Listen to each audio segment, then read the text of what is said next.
everyone. Welcome back to another KiteCast episode. I'm joined by my co-host, Tim Freestone. Tim, how are you doing today? I'm great, Patrick. Thanks. It's going to be an exciting conversation. We're talking about compliance with some cybersecurity mixed in. Joining us today is Kayne McGladrey. He is, well, to begin with, he has a substantial amount of experience in cybersecurity and compliance at Fortune 500 to Global 1000 companies. He's a regular speaker at numerous events, and more importantly, we actually have a pro joining us now, a podcast pro, that is. He is the co-host of the podcast Drafting Compliance. We'll let him talk a little bit about that when we get started here. He's a fellow Washingtonian. He's up in Bellingham, Washington. I always welcome more folks from Washington on our podcast. He's the Field CISO over at hyperproof, which delivers a security assurance and compliance operations platform. We'll have him talk a bit about what they do in more detail as well. He's an advisory board member at a couple different academic institutions, including Western Washington University, which is up in his neck of the woods, as well as Whatcom Community College. Kayne, thanks for joining us today. We're looking forward to this conversation. Thanks for having me on, Patrick. It's always nice to be on with another person from Washington State, and nice to meet you, Tim. I hear you're from California, so thanks for making the time. We'll forgive him. Yeah. Technically, I'm from Montana, but I'm living in California, so we'll say that much. Depends on who he's talking to. So, Kayne, let's start by talking a bit about hyperproof. Not everyone in our audience may know about the company and what you guys do. Sure. So it's funny, when I talk about hyperproof, I often talk about why I came to hyperproof. And as you mentioned, I was doing executive advisory. So I was a former A&D CISO, that's aerospace and defense. And criminal liability is a real thing. And when you go to work as a CISO every day and you go, I could get like thrown in jail in case there's a problem. Eventually you go, what else could I do with myself?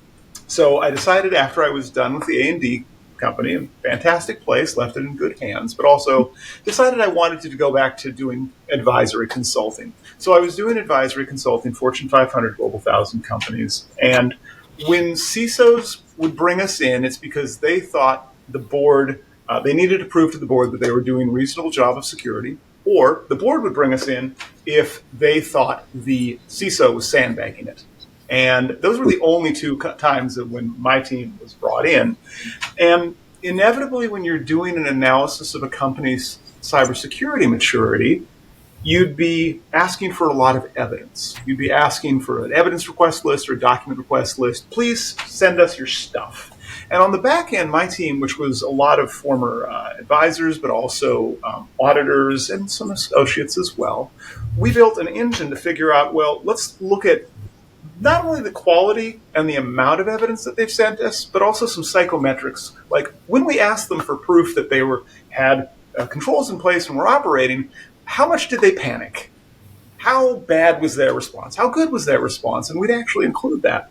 And in the course of doing that, something I saw was a lot of companies struggled to have a single space for all of their audit and compliance information. And they would struggle to have a consolidated view of how well their programs were operating. And so when my friend Matt, who said, hey, we're starting a company, we're going to go do that. We're going to try and do that at scale. I said, well, wait a second, that's a pain point I see every day. And they decided it was going to be a commercial venture, which is now what hyperproof is, which is really that attempt to take all of our evidence of control operation, to collect it, to automatically test it, and then to be able to report that up to folks like me to show how well are we burning down our risk portfolio, and how can we take this information and leverage it to get additional cybersecurity attestations or certifications so that we can have a larger total addressable market rather than to, the old narrative of cybersecurity as a cost center into which money goes in and tears come out. We're really trying to change that. And a funny part of it is that there was a great forgetting, I think, that happened in the audit committee. We forgot that computers could copy files. We thought, well, to get evidence of control operation, you have to have a person. A good friend of mine, a CISO, just did her SOC 2. She had to screenshot all of the AWS consoles they had. And then upload all of those to some auditor, and some auditor had to go look at it, and the whole thing sounds miserable, right? It's just it's not fun. That's the problem space that we're solving. Is you can have a computer go collect all that information, right? You can have a computer evaluate the quality of that information. You can have that presented back to an auditor, and it becomes a lot quicker. So now cybersecurity professionals, instead of getting the weekly email from the audit team saying, hey, could you please send us that thing?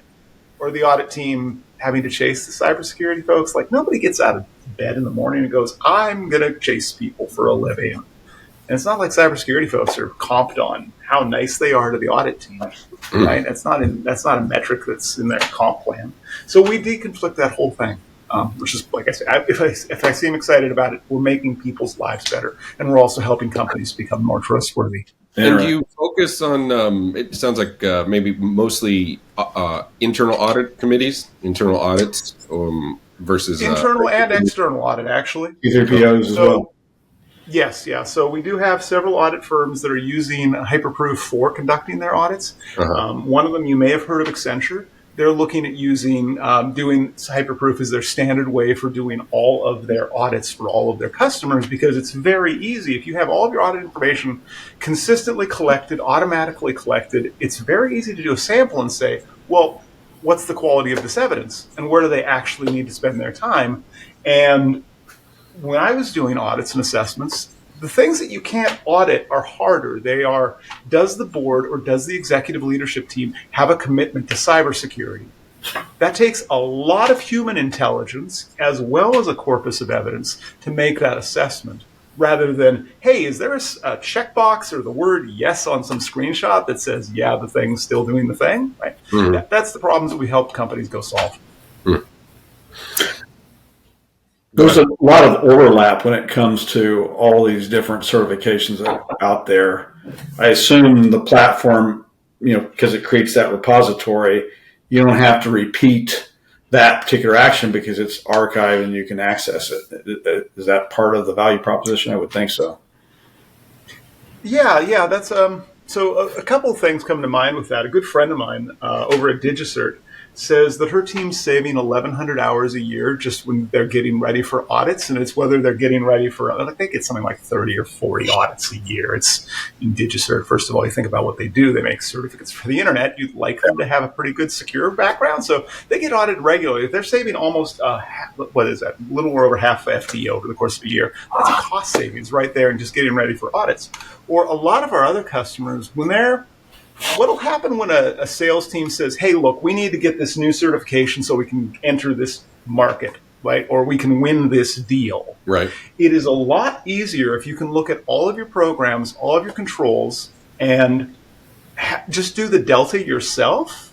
Like, I know folks, I'm guilty as charged, actually. I have charged folks as a consultant before to do a gap analysis of, here's what it's going to take for you to enter Latin America, or here's what it's going to take for you to enter the EU. If you can do that yourself and you have a high degree of understanding of what controls are working and which ones you might have to tailor, not only are you not paying consultants, but you have a faster time to respond to the business's needs so that they can make a better decision, rather than sometimes what we see, which, classically, it's the sales team comes to you on June 29th and says, hey, by the way, we need a FedRAMP moderate. Could you just get us that by Thursday? Could we just have that by close of quarter? Because we just need this one thing. It's got to be easy, right? We really help to deconflict that and have a bit more realistic view of what certifications are realistic and feasible. And then a business can make a decision, right? And that's what this is about. It's about business decisions. Like, do we want to pay for this in order to earn that revenue? Another one of my friends ties controls and programs to top line revenue. And the conversation goes like, well, why do we have these four controls that cost us, a few $1 million? And her answer can be, well, do you like $500 million in revenue? What do you mean, do you $500 million? Like, some executives don't get it. Well, we have these controls because we have these programs. These programs allow us to go into the federal market. Do you like $500 million, or would you like to take that as a P&L, right, as a hit? Nobody's going to sign up for that. And suddenly it makes it very easy to say cybersecurity is a business enabler rather than a cost center. We've been preaching that, right, Tim? For the last 3 years. Yeah, I'm curious who tends to own and operate hyperproof at a an enterprise? Is it in the security team? Is it in the compliance team? Is it both? That's an interesting thing, and it really has to be a partnership between compliance and security, and also often legal gets involved. In terms of first of all, the strategic decision to use a tool like hyperproof has to be an executive decision, because we've had compliance for years using tools like RSA Archer and other antiques like spreadsheets. And then we've started to see some of this movement into this space where, hey, if we buy this tool, it'll automate our collection and it'll automate our testing. And a good friend of mine is getting out of cybersecurity and is getting into professional woodworking. He makes beautiful stuff. And he's giving me the analogy of like, Kayne, I could go buy a table saw and I could buy some 2x4s and some sheets of plywood, and I could leave them in my garage, and I'd say, I'd like a table.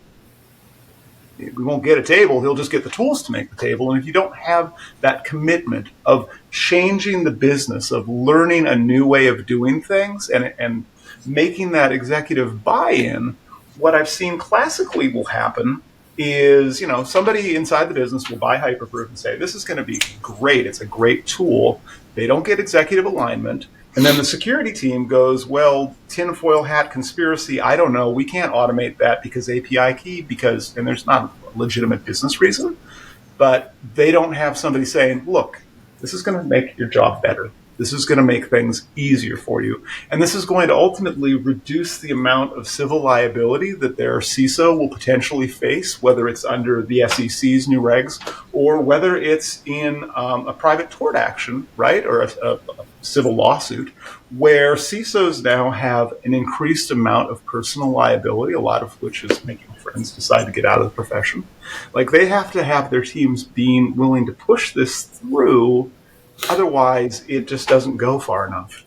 Do you find those teams are closer to the business and they understand, one, it mitigates the risk, but then it enables the business to take advantage of new opportunities? Are you finding, we just completed our annual survey report, or we're about to publish it, and it looks at some of these aspects as to whether IT, cybersecurity, or the risk and compliance folks understand these issues better. Obviously, cybersecurity probably is concerned about, the liabilities that you just cited, but in terms of enabling the business, do you see one of those persona groups is closer in terms of alignment to the business?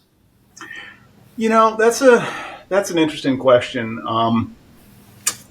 So I've been doing this for nearly 30 years, and on multiple continents, I've had the privilege of working with teams. And one of the biggest determining factors I've seen of a successful GRC program is not alignment to the business. It's not who owns it internally, and this is disappointing to say. It's, did you hire somebody who is a former Big Four? That is almost the only guaranteed way to get a good outcome of a GRC program, is to have hired somebody who's got former Big Four experience, so that they have a great understanding of what does good look like and what does bad look like, because they've had the opportunity to see that, and then they can plan for what do we need to do.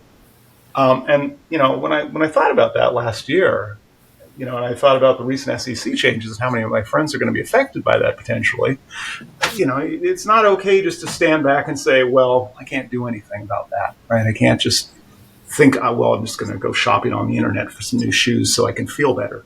So got a big cup of coffee, possibly several, and went out and said, is there a model for GRC that actually works? Is there something that's published? Because in security, we've had maturity models for decades, right?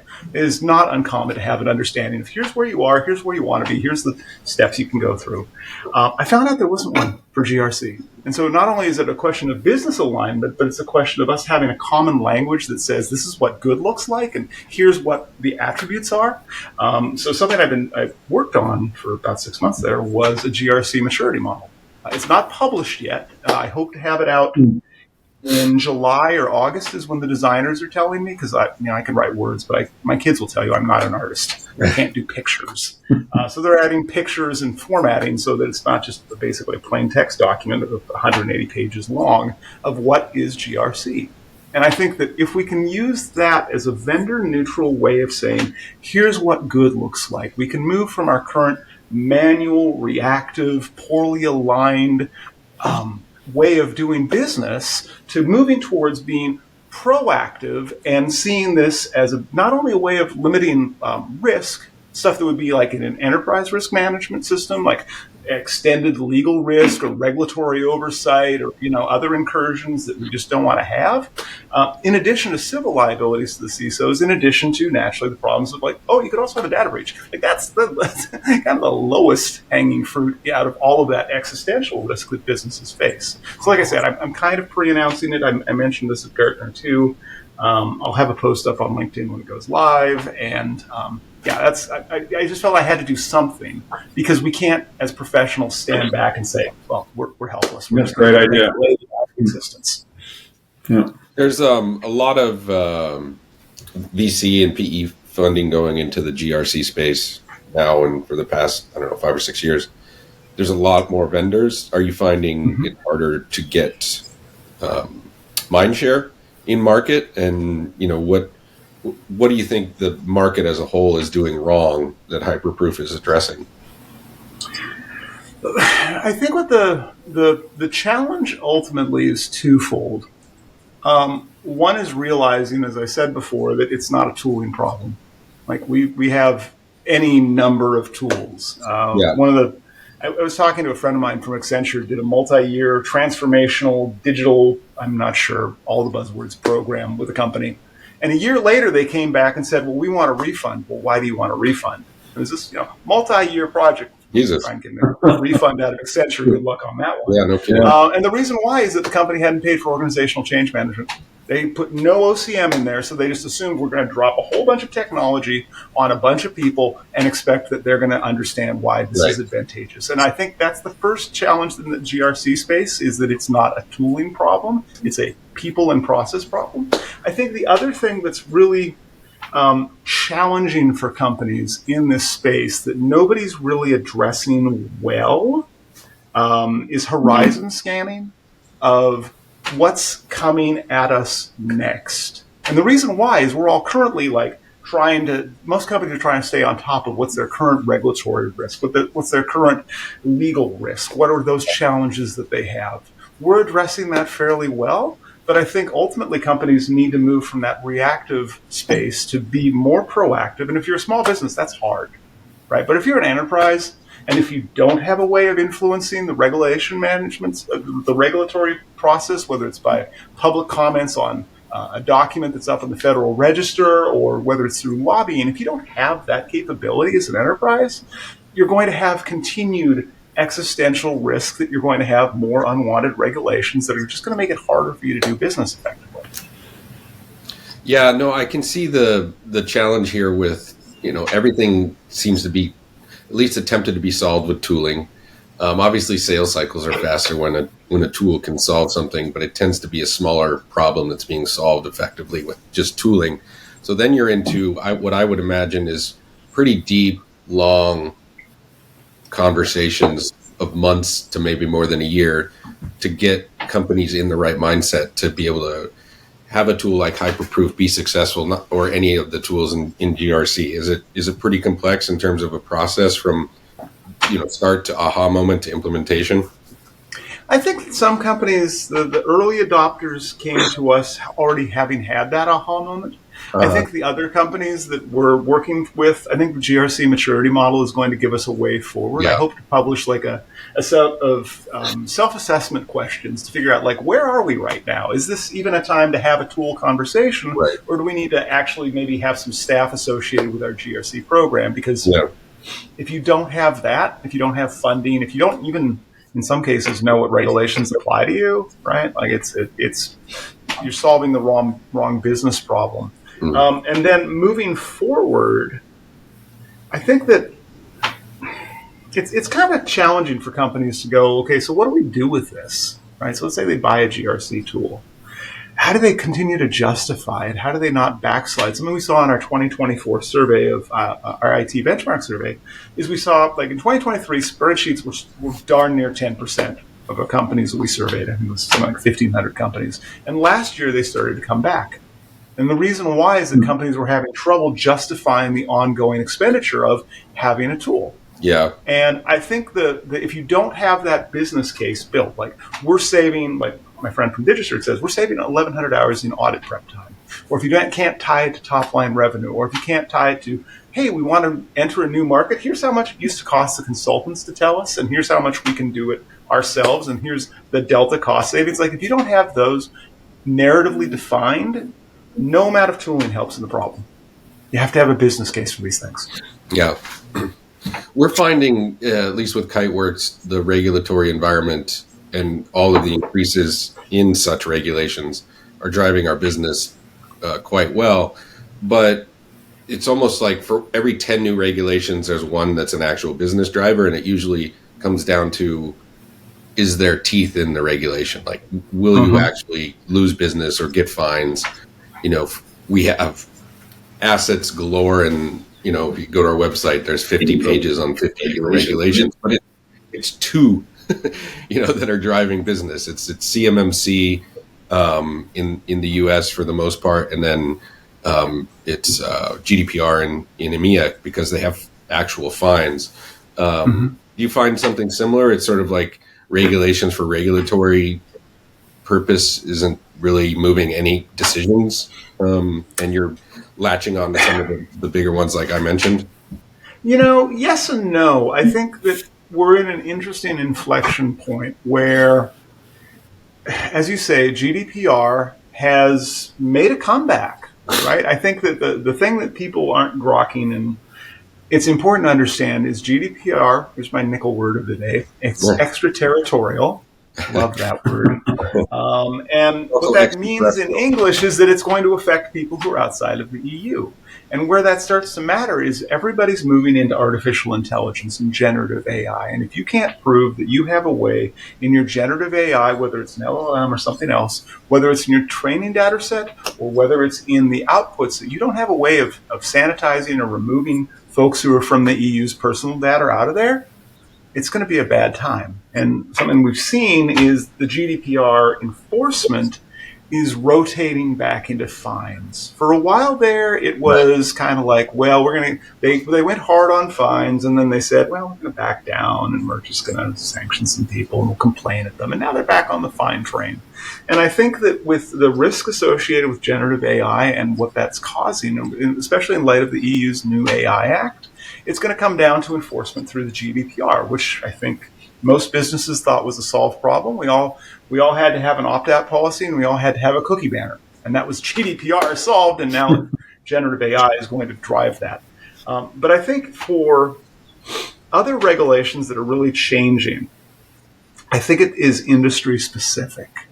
I think like the FTC's thing under GLBA, where auto loan lenders or car dealers have to suddenly have a security policy, and they have to have somebody administer it and prove that their controls are operating. I think that drove some market change for the folks who were tracking that as a risk. I think that the SEC's recent changes they've made, although we haven't seen an enforcement action under new Regulation 108 SK, like I don't know if we're going to see that yet. I think we're all kind of watching the Tim Brown SolarWinds situation to find out where does that land and where are they going to go with that. Because companies, what I found when I was doing executive advisory work, nobody wants to be ahead of the pack. Nobody wants to be behind. They all want to be in that happy, mushy middle of their cohort to figure out, provided I don't look like something different, I'm probably not going to get a legislation or a regulation or some kind of action dropped on me. And then, Tim, on your point of CMMC, it's interesting that you're seeing that. I try not to talk about CMMC because there are a few people, especially on LinkedIn, who they like to start internet shouting matches about CMMC. And as a former A&D guy who went through DFARS 10 years ago, the DoD said, hey, you got to prove that you're doing your things. And I remember doing consulting with like some of the biggest aerospace suppliers in the world. And they did a 6-week project, which eventually just turned out to be, well, you have to do a self-attestation. It just got toothless in a hurry. And I think that's what they're all planning for in CMMC world right now, except for the vendors who are trying desperately to prove that they have product to sell and that it's going to be material. I hope that happens, because goodness knows I'd like to see our warfighters protected, but at the same time, I'd like to see our small businesses still be able to compete for that part of the business, because some of the stuff that's in there is going to be very onerous for companies to implement. Yeah, I mean the self-attestation thing. It's I go back and forth on whether that has whether that drives business decisions in terms of maintaining compliance. But you're right; it still seems a little bit toothless and has been kind of strung out for years now. There's a bunch of C3PAOs that are popping up, but it's still there isn't a definitive yet, at least that I've seen in terms of when is it going to start? What happens when you don't comply? I mean, you lose. There's loss of business, which is obviously incredibly important to not or to avoid. But if you can provide self attestation, then why wouldn't anybody just do that, right? So Yeah. and there's scale problems, and that's the thing with regulations. It's all good in terms of protecting what needs to be protected and having a governing body to ensure companies are doing the right thing. But if you can't scale enforcement to any degree, I'm just unclear as to the actual value of it. Well, there was a overall. report Yeah. that I saw where 100% on that one. yeah, Like the FHA thing, have you seen that? I don't think so. What's Okay, briefly, the FHA. I'm not sure if they've ever met somebody who's been in incident response, so the FHA recently put out a letter to all FHA-backed mortgage lenders, as well as real estate brokers, as well as a whole other subset of folks like realtors who just sell houses. That if you have a data breach or a suspected data breach, that you have to send them an email to answers at, I think it's HUD.gov or FHA.gov, one of the two. Is this their general purpose email alias? Send them an email within 12 hours, right? And you think about like GDPR, SEC,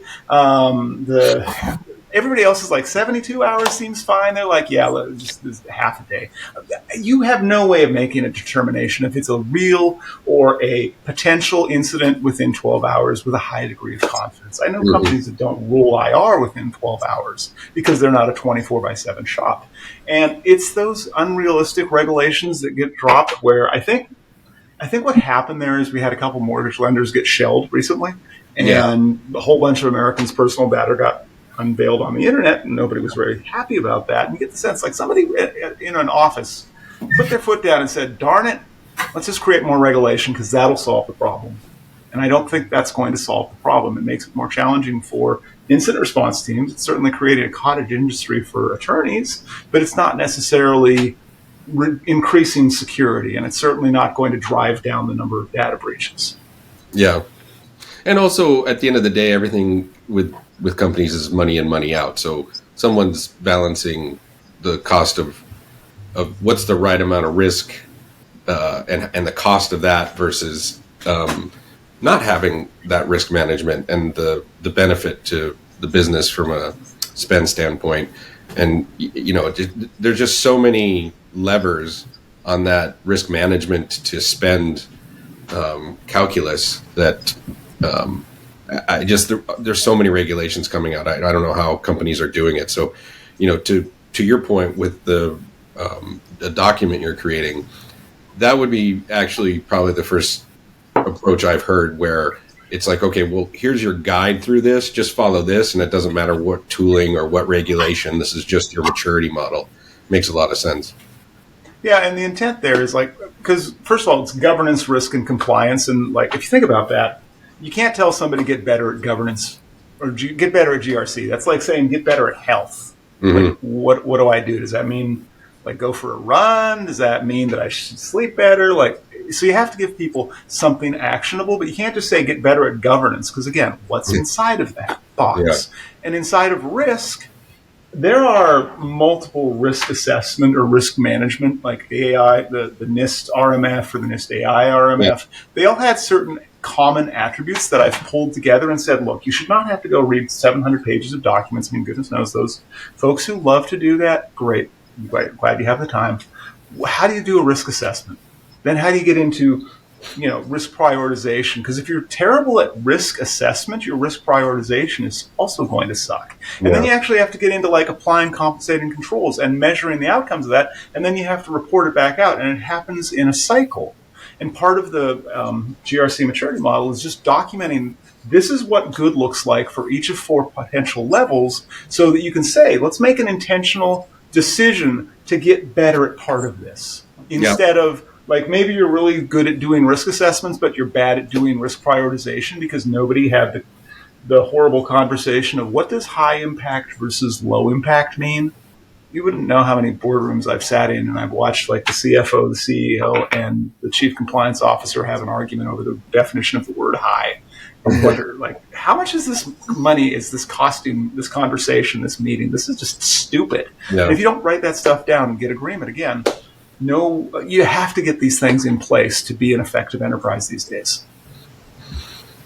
Yep. And when is that coming out, did you say? In a few months? They tell me the pictures are coming along, and maybe July, maybe August. You're relying on your marketing team. I am. I'm blessed by them, and that they get to send me around to send it to talk at conversations, and in exchange, I send them 180-page missives where they go, could you have put in like maybe a picture? I'm like, have we met? Pictures are not my strong suit. So as Tim and as we just spoke about, there's a plethora of, and there's even more coming, regulations that are out there that are all focused on cybersecurity issues, data privacy issues. As we look at all of those, which ones, in your opinion, are the ones that are really making a difference? We ask in our annual survey, which certifications, security certification validation do you follow? Which one is most important to you? Is it, NIST? Is it ISO? Is it SOC, et cetera? If we're going to use 2 or 3 of them, which ones do you think are most effective in terms of driving and safeguarding the data that's out there and ensuring that organizations remain compliant? That's an interesting question. And I think we've hit a point, or we're soon to approach a point where, I think of when my kids were young, right? And you go to the roller coaster and have a sign that would say, you have to be this tall to ride, and that's like the kiddie coaster. If you want to ride the real roller coaster, you have to be this tall or higher to ride. And I think that SOC 1 versus SOC 2, we're starting to move from that in B2B sales, where there's an expectation that if you have a SOC 2, especially a SOC 2 Type 2, it's now becoming normal. And at some point, it's going to become table stakes where we're all required to have a SOC 2 Type 2. I think that's going to be one of those ones that just tips into the normal space, and we'll move past SOC 1. I think that if you're a publicly traded company, I think Sarbanes-Oxley, well, first of all, it's not, it's a rule. It's not optional, right? I think we're going to have that one. And then it really becomes sector specific. So I think that in the European Union and Latin America, I see a lot of ISO 27001, and I really like that. And it's ilk as well. And the reason I like it is because it's an attestation that has an external validation component. I think domestically in the United States and Canada and Mexico to a lesser extent, as well as some other Western nations, we see the people say they follow the NIST cybersecurity framework. And the challenge is when I see people say, well, we're certified with the NIST cybersecurity framework. Because there is no certification. Yeah, there's not. NIST cybersecurity framework. At that point, you go, okay, cool. So you don't know what's going on. Move to the next vendor, please. And I think that becomes a challenge domestically of what is our analogous cybersecurity framework beyond SOC 2. Something I have seen in purchasing circles, which makes me rub my temples and cry a tiny bit, is the inclusion of FedRAMP Moderate in deals where you're not a cloud service provider, you're not selling to the federal government, you're not selling to an agency. And I get the sense that somebody in purchasing got the idea of like, oh, well, everybody's got SOC 2, or at least most people have got SOC 2. Let's add FedRAMP because that looks hard. It's bloody insanely hard, and it's unnecessary for a lot of companies, and yet you're seeing this show up in more vendor agreements. Well, and that becomes a cost for folks. We're FedRAMP Moderate, about to get high, but it's a lot of money, takes a lot of time, and it's a lot of work. But to your point, it's really for the scenarios you mentioned. It's not just a general. I mean, someone could look at it and say, well, if they crossed off all of these, checked all these boxes, 300 and some, whatever they are, then it's a secure company, or their software is that level of secure in the cloud, at least. But outside of doing business with the federal government or something similar. I can't imagine that being in a requirement. Yeah, and yet you see it in purchasing agreements, and you go, that's neat. The one thing, because we're working on FedRAMP moderate ourselves, the one thing I get excited about is the reciprocity agreement, CMMC. But my understanding of that agreement, and if you're watching the stream and you have a mention on the internet, an opinion about this, please drop it in the comments below. I'm sure I'm wrong. The way I understand it is that if you have all of your FedRAMP moderate controls operating 100% with no variance in that, you don't have a plan of action and milestones, a POAM, and you're willing to share all of that evidence with your 3PAO, you can get CMMC reciprocity if the contracting officer agrees that that's okay, which it's not great. First of all, show me somebody who's got FedRAMP who hasn't had a POAM at some point, right? It seems that's a little too high of a bar. Yeah, I mean, there is some language. I haven't looked at it recently. I should. This is a reminder to check in again around equivalency of FedRAMP moderate. Being some level of it's an acceptable gate to get through with equivalency, but there's all sorts of nuances around that. Best case is to be moderate, but yeah, to your point, it's a long process. When you look at, maybe this is going to be in your document you publish in a couple months. You look at different data types, PII, PHI, IP, financial documents, M&A documents, legal documents, and communications. You got on a list. If you're doing a risk assessment, do those all get a different algorithm in terms of their level of risk? How do you work that from an organizational standpoint?